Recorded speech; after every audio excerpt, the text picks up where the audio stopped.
बोलती पुस्तके. ज्यांना वाचनाचा नाद त्यांना बोलती पुस्तके घाली साद. आमचं चॅनल सबस्क्राईब करा आणि सबस्क्राईब करायला इतरांनाही सांगा. नमस्कार श्रोते मित्र हो, बोलती पुस्तके सादर करीत आहे ज्येष्ठ ग्रामीण कादंबरीकार द स काकडे लिखित एक कादंबरी घातकी. प्रकरण 9.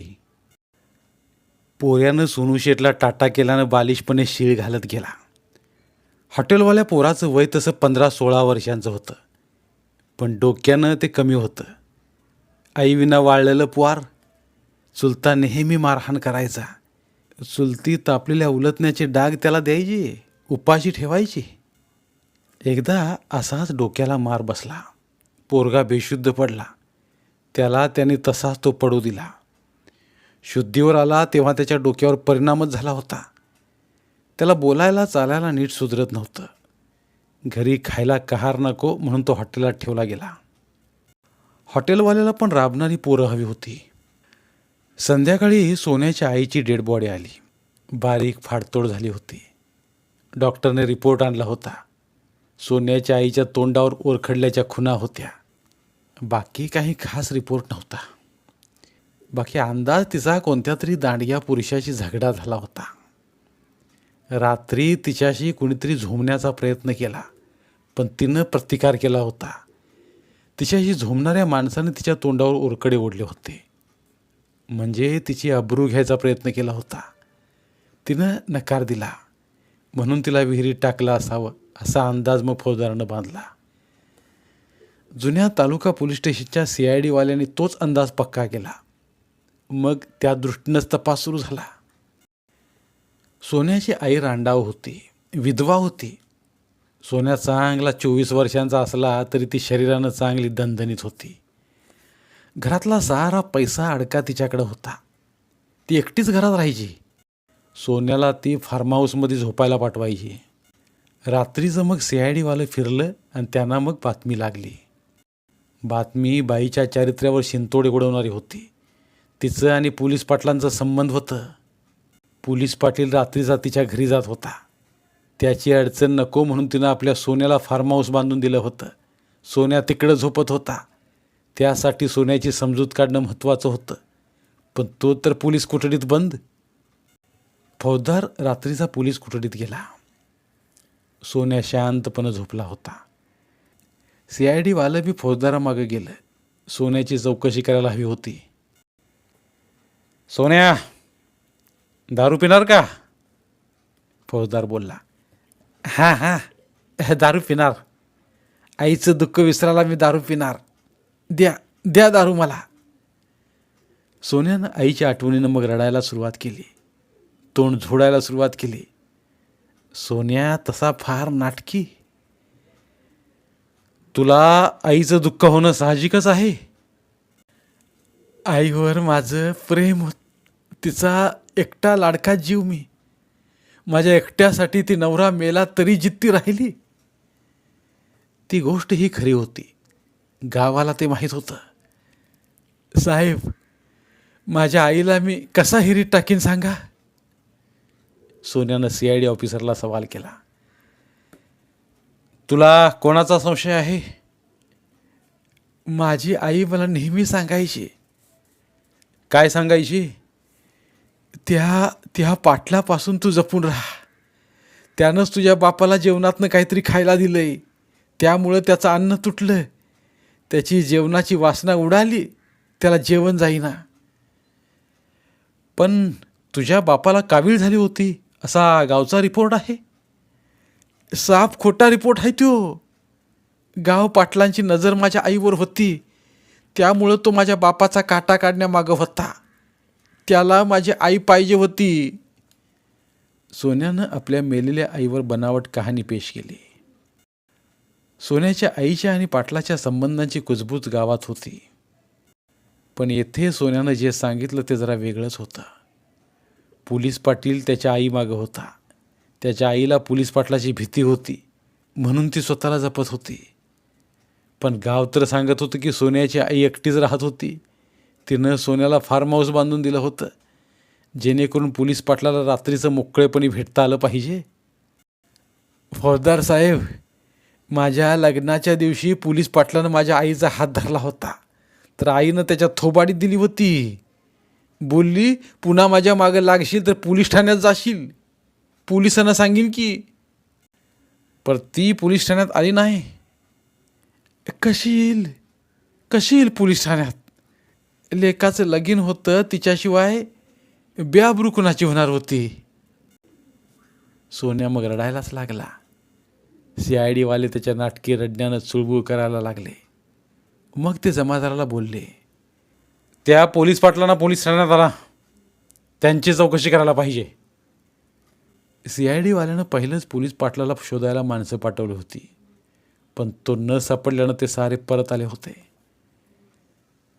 पोलीस पाटील बंगल्यात नाहीत, त्यांच्या शेतीवरही नाहीत. तपासायला गेला पोलीस बोलला, सोन्याच्या आईची डेड बॉडी तालुक्याला गेल्यापासून तो फरारी झालाय. पोलीस जमादार बोलला, पोलीस पाटील फरारी?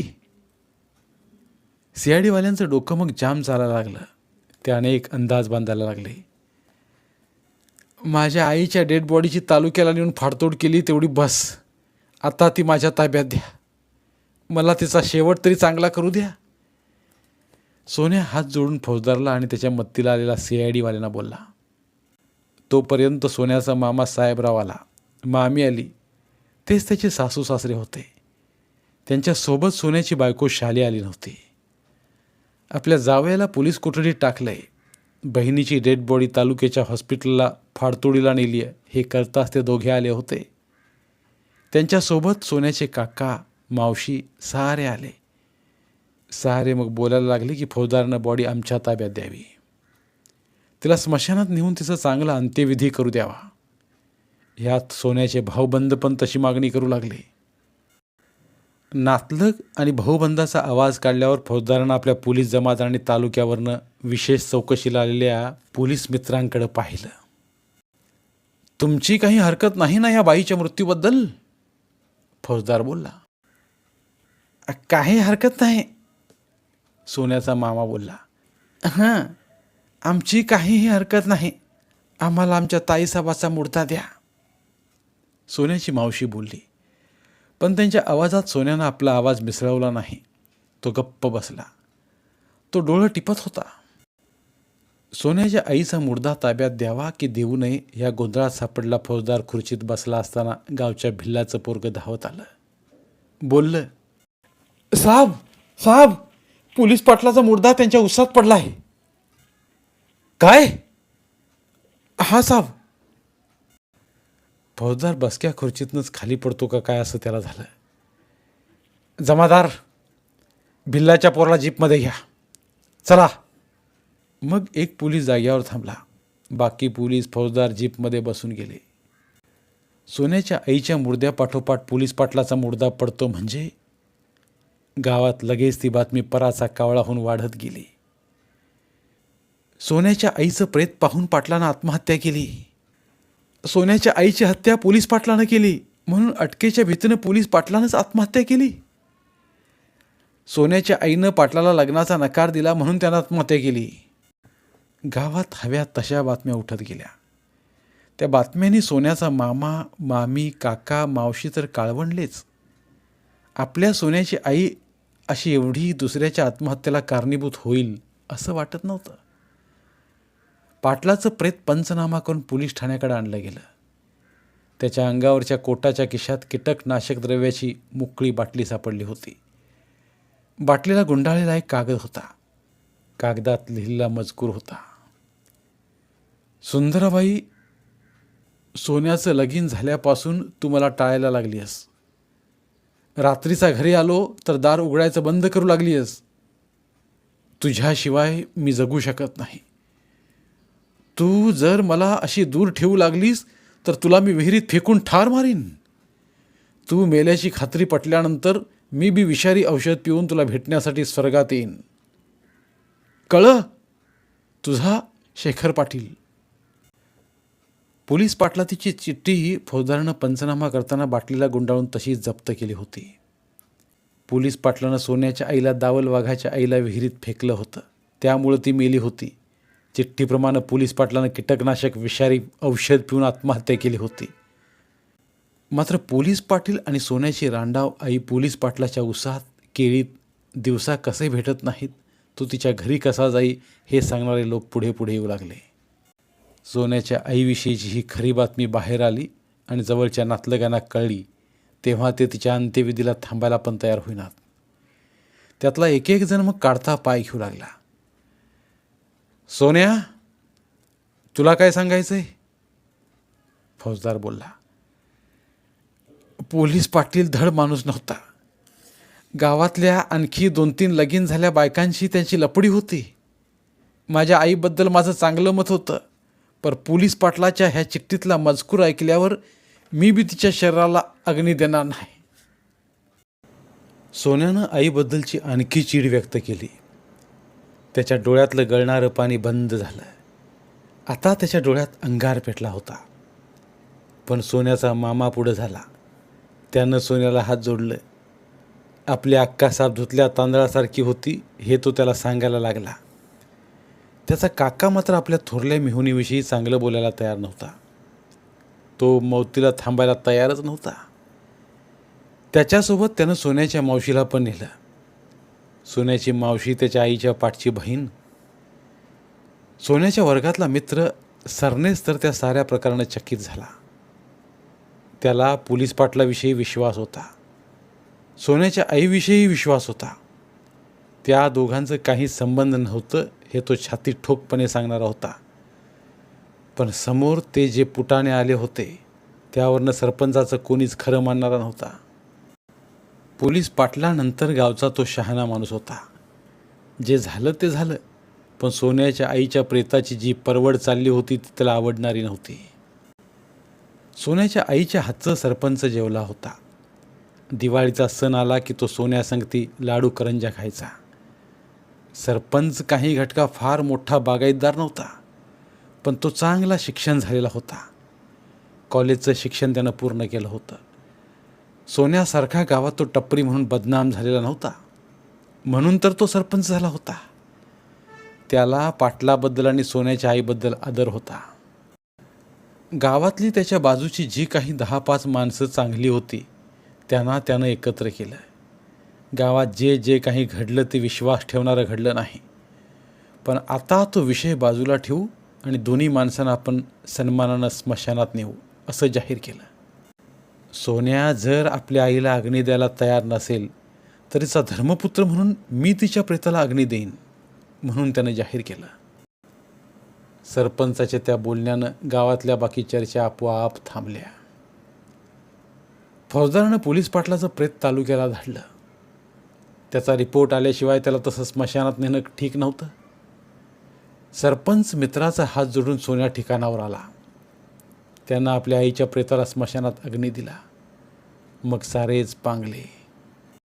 सोन्या आपल्या घरी आला. आई घरात नव्हती. तिचं राहतं जुनं घर ओकं बोकं वाटत होतं. मामा, आता मी एकटाच राहिलोय, कळतंय मला. सोन्याचा मामा साहेबराव बोलला. नुसतं कबूल काय उपयोग, कळलं पाहिजे तुम्हाला. सोन्यानं आपला आवाज दिला. जावई बापूंना काय म्हणायचंय? सोन्याची मामी बोलली. तिला सर्व समजत होतं, पण तसं दाखवणं काही ठीक नव्हतं. मला इथं जेवण कोण घालणार आता? सोन्यानं मामाला आवाज दिला. आमची शाली अजून लहान आहे. तिचं शरीर बघितल्यावर ती लहान वाटत नाही. सोन्या भकला. प्रत्येक नवऱ्याला आपली बायको मोठी वाटते, ती सारखी जवळ असावी असं वाटते. मग पाठवून द्या ना शालीला, येईल ती 2-4 दिवसात. तुम्ही तिला तिच्या सासूच्या मौतीला का आणली नाही? तिच्या सासूबाईचं पाण्यानं फुगलेलं शरीर बघवलं नसतं तिला. लहान पोरगी घाबरली असती ते बघून. ती लहान होती तर लगीन का करून दिलं तिचं? मला आता ह्या बाबतीत काहीही बोलायचं नाही. तुमची बायको टायमावर पाठवली जाईल. टायमावर म्हणजे आणखी किती वर्षांनी ती वयात येणार आहे? सोन्या बोलला. सोन्याचे मामा मामी काही बोलले नाहीत. ते आपल्या जावयाशी पुढे जादा बोललेच नाहीत. बोलून उपयोगच नव्हता. मामा, तुमच्या गावात ती सुभद्री आहे ना? सोन्याला वरातीमध्ये मारुतीच्या देवळातल्या काळोखात नेलेली सुभद्रा आठवली. सुभद्री? कोण सुभद्री? सोन्याच्या मामीनं आपल्या ह्या रांगड्या जावयाचा सुभद्री संगती वरातीत केला पराक्रम सांगितला होता. त्याच गोष्टीनं साहेबराव धडधडला. हा जावई पुन्हा त्या सुभद्रीला धरतो का काय? मामा, शाली संगती कलवरी म्हणून आलती बघा. कौसा काकूची सुभद्री अशी तिनं मला ओळख सांगितली ती. हां हां, ती सुभद्री होई. ती तर नांदायला गेली पुन्हा नवऱ्याक. सोन्याच्या मामीनं सुभद्रीविषयी खोटीच माहिती पुढे केली. आणि तुमची शाली मग ती सुभद्री संगती कलवरी होऊन गेली असेल की? सोन्यानं मामीला फुनगाच मारला. नवऱ्याला बोलून न देता मध्ये तोंड घालती. लुबऱ्या शेळीसारखी. शाली कशाला जाईल सुभद्री संगती कलवरी म्हणून? शाली संगती सुभद्री जर कलवरी म्हणून येते तर मग शालीनं का जावं नाही? असल्या चौचाल पुरी संगती माझी पोर नाही मी पाठवायची. सुभद्री चौचाल आहे? तुम्ही चौकशी करताय त्याच्यावरून नाही समजत आम्हाला. म्हणजे मी त्या सुभद्रीला धरून वरात नाचिवली हे समजलं तुम्हाला? तिच्या आईनंच ते वळिकले. ते कोण? ती कौसा काकू? वय. सुभद्रीच्या हातात चांगल्या डझन डझन बांगड्या होत्या, एकेका हातात. परवरातीच्या रात्रीच्या तिच्या हातात फक्त अर्धा अर्धा डझन बी बांगड्या राहिल्या नाहीत. तिच्या एवढ्या बांगड्या कोणी पिचवल्या? नुसत्या पिचवल्या नाहीत, मग त्या बांगड्या तिचं मनगट धरताना मोडून पडल्या असं म्हणा. ते बांगड्यांचा हात धुसमुसळेपणानं धरणाऱ्याला माहीत. शालीची आई सरळ सोन्याला बोलली. ते ऐकलं आणि सोन्या फसफसला. बोलला, म्हणजे जावई कसा रांगडापुरा आहे हे समजलं तुम्हाला? त्या सुभद्रीला दिवस गेल्यात. शालीच्या आईनं सोन्याला सुनवलं. कितवा महिना म्हणायचा? तो निर्लज्जासारखा आपल्या मामीला बोलला. आपली मामीच आपली सासू आहे याचा तो विचारच करायला तयार नव्हता. साहेबरावानं आपल्या जावयाचा तो हलकट नूर पाहिला आणि तो चालू पडला. त्याच्या मागं त्याची बायको चालू पडली. ओ अक्कासाहेबच्या भाऊराया, तुमच्या बहिणीचं दसपिंड कुठं पाडायचं? सोन्यानं आपल्या मामालाच दसपिंडाची गळ घालण्यासाठी म्हणलं. आमची अक्का ह्या गावात एका सज्जन पुरुषाला दिली होती. तिच्या नावाची इस्टेट हाय या गावात. तिचं दसपिंड इथंच पाडायला पाहिजे. ते कोण पाडणार? तुम्ही पाडणार. तुम्ही त्यांचे पुत्र ना, तुम्हीच अग्नी दिली ना. त्या माझ्या सरपंच मित्राच्या चांगुलपणामुळं मी माझ्या आईच्या प्रेताला अग्नी दिला. समजलं? नाहीतर असल्या बदनामाईला अग्नी कोण देतंय? सोन्या, लई बोललास. साहेबरावाचा आवाज चढला. आपल्या गंगेसारख्या पवित्र बहिणीवर हा किचड उडवतोय. मामाचा तो चौताळलेला अवतार सोन्या पहिल्यांदाच बघत होता. आपल्या बहिणीवर एवढा ह्याचा विश्वास. ती धुतल्या तांदळासारखी होती. सरपंच साहेबानंच मला हे सांगितलंय. त्या माऊलीला कोणीतरी कलंक लावायला निघालंय. त्याचा सत्यानाश झाल्याशिवाय राहणार नाही. साहेबरावनं प्रत्येक शब्द मोजून मोजून वापरला. सोन्यावर आमला होता. गप्प बसला. वाघानं चवताळून गर्जना करावी आणि मग माघार घेऊन मागच्या पायात शेपूट घालून जागेच गुरगुरत बसावं असं तो गप्प बसला. धन्यवाद. उर्वरित कादंबरी पुढील भागात. मराठीतील प्रतिभावंत लेखकांचं साहित्य, कथा, कादंबऱ्या ऐकण्यासाठी आमचं बोलती पुस्तके हे चॅनल सबस्क्राईब करा आणि मराठी साहित्याचा प्रसार करण्यासाठी प्रत्येक मराठी माणसाला सबस्क्राईब करण्यासाठी आवाहन करा आणि बोलती पुस्तके या साहित्य चळवळीत सहभागी व्हा. आपले पुन्हा एकदा धन्यवाद.